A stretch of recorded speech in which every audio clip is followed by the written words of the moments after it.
గురుభ్యో నమః. అందరికీ వందనం. నేను గతంలో చెప్పినట్లుగాను అనేక వీడియోల్లో మీకు చూపించినట్లుగా మన గ్రామాన అంటే ముఖ్యంగా మన రాష్ట్రంలో నదీ తీరాల్లో ఇక్కడ కృష్ణా నది అయితేనేం, అటుపక్క పెన్నా నది అయితేనేం, ఇటుపక్క గోదావరి, ఇంకా వంశధార చాలా ఉన్నాయి. ఏ నది తీరంలో అయినా కూడా అనేక ఆలయాలు, అందులోనూ పురాతన ఆలయాలు కనపడతాయి. అలాంటి ఒక ఆలయాన్ని అనుకోకుండా సందర్శించడం జరిగింది. అది విజయవాడకు సుమారు 10 కిలోమీటర్ల దూరంలో.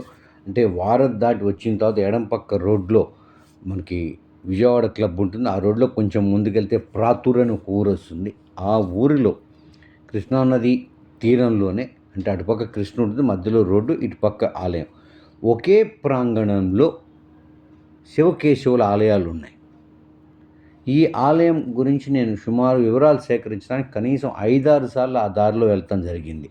కానీ దురదృష్టవశాత్తు అక్కడ 2 ఆలయాలు కూడా ఏ సమయంలోనూ తెరిచి ఉంటాయో ఎవరు చెప్పలేకపోతున్నారు. ఒకరోజు అనుకోకుండా మాత్రం రామాలయంలో ఉన్న అర్చక స్వామి వారిని కలవడం జరిగింది. ఆయన కూడా చాలా కొద్ది కాలంకి, అంతకుముందు వాళ్ళ నాన్నగారు చూసేవారంట.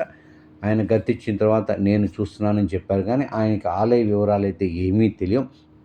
కానీ ఆలయంలో కనపడే శిథిలాలు, అంటే ముఖ్యంగా అక్కడ చూస్తే మనకి మొట్టమొదట మనకి వినాయకుడి విగ్రహం కనపడుతుంది చూడండి. చాలా పురాతనమైందని స్పష్టంగా తెలుస్తుంది. ఇక్కడ ఉన్న ప్రాంగణంలో ఉన్న 2 ఆలయాలలో ఒకటి శివాలయం, ఇంకోటి సీతారామస్వామి, అంటే భద్రాద్రి రాముడి మాదిరి స్వామివారు కొలువై ఉంటారు. ఈ ఆలయం చాలా పురాతనమైనది అంటానికి మాత్రం ఇక్కడ చూశారు కదా స్తంభాలు, ఇక్కడ చాలా పురాతనమైనది, చాలా విశేషమైన ఆలయం కూడా.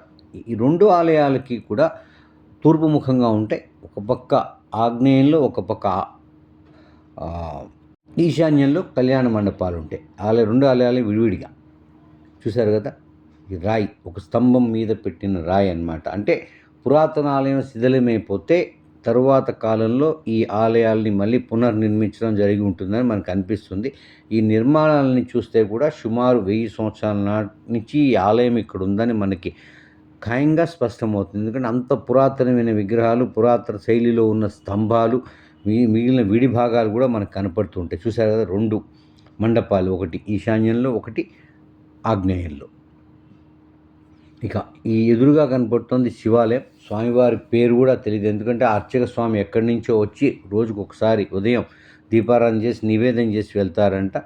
ఏమీ తెలియదు ఆయన ఎప్పుడు వస్తారో, ఆయన ఫోన్ నెంబర్ కూడా మనకు అందుబాటులేదు. ఇది ఒక రకంగా చెప్పాలి అంటే మన గ్రామాలలో ఉన్న ఆలయ దుస్థితికి కారణం అని చెప్పాలి. ఎందుకంటే సక్రమమైనటువంటి సంపాదన లేని నాడు అర్చకులు ఇతర ఉద్యోగాలు, జీవనోపాధి వారు జీవించాలి కదా, మరి ఇతర ఉద్యోగాల వైపు వెళ్తారని చెప్పేసి ఇది స్పష్టంగా చెప్తుంది. ఆలయాన్ని గ్రామస్తులు పునర్నిర్మించారు, కానీ ఉపయోగం ఏముంది?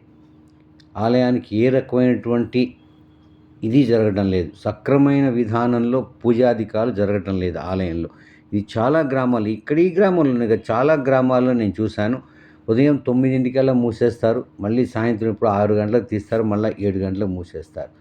చూశారు కదా, 2 విమాన గోపురాలపైన మనకి సహజంగా అన్ని ఆలయాల్లో కనపడే విధంగా ఇక్కడైతే ఏ రకమైనటువంటి బ్రహ్మ విష్ణు మహేశ్వరులు కానీ, లింగోద్భవమూర్తి కానీ, ఇంకొక లక్ష్మీ నరసింహస్వామి కానీ ఇంకెవరు కూడా కనపడరు అక్కడ.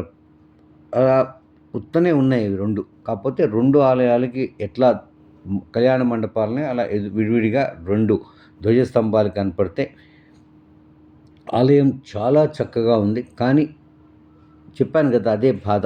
అర్చకులకి సక్రమమైనటువంటి జీవనోపాధి ఉంటే వారు ఆలయ నిర్వహణకి సదా సిద్ధంగా ఉంటారు. కాకపోతే దురదృష్టవశాత్తు వారికి వచ్చే జీతం ఎంతో, వారికి ఎంత, దాంట్లో వారి కుటుంబం ఎలా బతుకుతుందో ఎవరికీ తెలియదు. గ్రామస్తులన్నా పూనుకొని ఈ ఆలయాల్ని కనీసం ఉదయం ఒక 2 గంటలు, సాయంత్రం ఒక 2 గంటలు తప్పని పరిస్థితులు తెరిచే విధంగా ఆ తెరవటానికి అనువైన సంపాదన ఈ అర్చక స్వాములకు ఇస్తే మన గ్రామాన ఉన్న పురాతన ఆలయాల పునర్వైభవం వస్తుందని మాత్రం నేను చెప్పగలను. చూశారు కదా, ఇక్కడ సీతారామస్వామి వారి ఆలయం. ఆయన అర్చకులు వారిని కలవడం జరిగింది ఆ రోజు అనుకోకుండా అదృష్టవశాత్తు ఆయన కనపడ్డారు. ఆయనతో మాట్లాడటం జరిగింది. కనీసం 10 సార్లు వెళ్ళుంటాయి ఈ గ్రామానికి నేను. ఎందుకంటే విజయవాడ నుంచి బయటికి రాని గుంటూరు వెళ్ళే మార్గంలో హైవే మించి ఒక 3 కిలోమీటర్ల లోపలికి వెళ్ళాలి. నష్టమే ఉంది, ఒక ఆలయం చూసుకోవచ్చు కదా అని చెప్పేసి అని స్వామివారి సన్నిధికి ఎదురుగానే హనుమంతుడు విగ్రహం కూడా చూశారు కదా, ఎంతో పురాతనమైనది విగ్రహం. స్వామివారు ఉండటం పడమర ముఖంగా ఉన్న ఉత్తరముఖంగా ఉంటారు స్వామివారు, చూశారు కదా, చిన్న విగ్రహం కానీ చాలా పురాతనమైనది. ఇక గర్భాలయంలో భద్రాచలంలో సీతారామ లక్ష్మణులు ఎలా కొలువు తీరి ఉంటారో అలా కొలువు తీరి ఉంటారు. చాలా చక్కటి సుందర విగ్రహం. ఈ ఆలయం మొట్టమొదటి శివాలయం నిర్మించబడింది, కానీ ఈ ఆలయం సుమారు 200 సంవత్సరాల క్రితం గ్రామంలో శ్రీరామచంద్రమూర్తి భక్తురాలైనటువంటి ఒక భూస్వామి భార్య ఆమె ఈ ఆలయాన్ని నిర్మించిందని చెప్పారు. ఆమె పేరు వివరాలు కూడా అయితే మనకు అందుబాటులో లేవు, కానీ ఆమె విగ్రహం ఒకటి, అంటే ఇత్తడితో చేసిన ఆమె విగ్రహాన్ని ఏనాడు చేశారో లేకపోతే ఆమె వారసులు చేయించారో ఎవరు చేయించారో తెలియదు, కానీ అది ముఖమండపంలో మాత్రం ఉంటుంది. స్వామివారు చూడండి ఎంత దివ్యమంగళ రూపమో, ఎంత చక్కగా ఉంది. ఈ చుట్టుపక్కల గుంటూరు, విజయవాడ చుట్టుపక్కల చాలా ఆలయాలలో ఈ భద్రాద్రి రాముడి కింద ఉన్న విగ్రహాలు చాలా చూడటం జరిగింది ఈ మధ్యకాలంలో. ఈ గ్రామాన గుడి అన్న కార్యక్రమంలో ఆలయాల్ని పరిచయం చేస్తూ వెళ్ళే క్రమంలో చాలా ఆలయాల్లో ఇట్లా భద్రాచల రాముడి మాదిరి కొలువైన శ్రీరామచంద్రమూర్తి ఆలయాలు కనీసం ఒక 7-8 దాకా చూసుంటాను. వాటిలో ఇదొకటి. ఈమె ఇప్పుడు ఈ కనపడుతున్న విగ్రహంలో ఉన్న గొప్ప భక్తురాలు ఈ ఆలయం నిర్మించింది సుమారు 200 సంవత్సరాల క్రితం ఈమె ఆధ్వర్యంలోని ఈ ఆలయం నిర్మించబడిందని చెప్తారు. చూశారు కదా ఎంత విశాలమైన ప్రాంగణం, చక్కగా ఉంటుంది. కృష్ణానది తీరంలోనే చక్కటి కార్యక్రమాలు నిర్వహించడానికి అనువైన వాతావరణం, స్థలం అన్నీ ఉన్నాయి.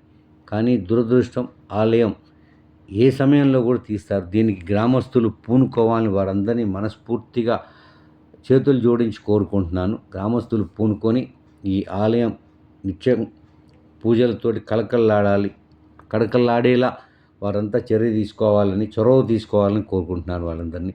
ఈ వీడియోని మీకు నచ్చినట్లయితే లైక్ చేయండి, షేర్ చేయండి, మీ కామెంట్ పెట్టండి. మీ కామెంట్, మీకు లైక్ మాకు అదనపు ప్రోత్సాహాన్ని ఇస్తే, అదేవిధంగా మీరు షేర్ చేసిన ప్రతి ఒక్క వీడియో కూడా కొంతమందికి చేరితే మన గ్రామాల్లో ఉన్న ఆలయ గొప్పతనం తెలుస్తుంది. జై శ్రీరామ్, జై శ్రీరామ్, జై శ్రీరామ్.